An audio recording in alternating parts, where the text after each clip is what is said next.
सही टाइम तो बताना।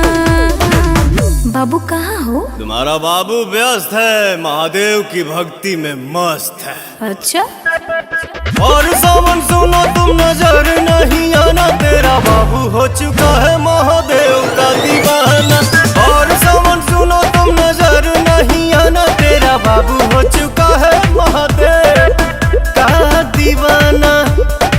जब जमाना मुश्किल में डाल देता है, तब मेरे भोले हजारों रास्ते निकाल देता है।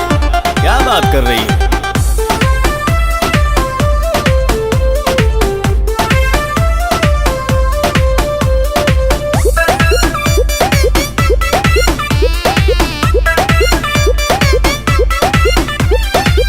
ऐसन बोला के हो करे लका, 24 घंटा ध्यान धरे लका। हम तो पूजी महादेव के बाबू, इतना भक्ति में के हो रोवे लका। सावनवा में मनवा हमार उनके भिरिया रहे, भंगिया के गोला खा के दिलवा बम बम भोला कहे। इतना सताते हो, मिलना आते खाली करते हो तुम तो बहाना। बाबू मिलो ना यार। भर सावन सुनो तुम नजर नहीं आना, तेरा बाबू हो चुका है महादेव का दीवाना। भर सावन सुनो तुम नजर नहीं आना, तेरा बाबू हो चुका है महादेव का दीवाना।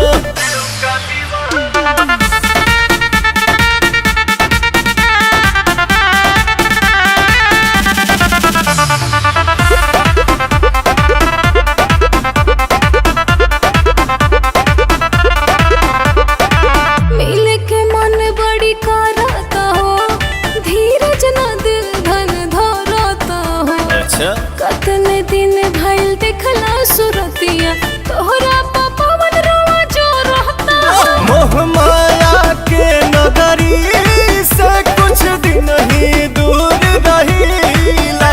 पुछला बतिया अखिलेश से हम कुछ ना झूठ कहीला। मर्जी चलाते हो, क्यों पगलाते हो, क्या अच्छा लगता है तड़पाना। बाबू रांची भेजोगे क्या? और सावन सुनो तुम नजर नहीं आना, तेरा बाबू हो चुका है महादेव का दीवाना। अच्छा?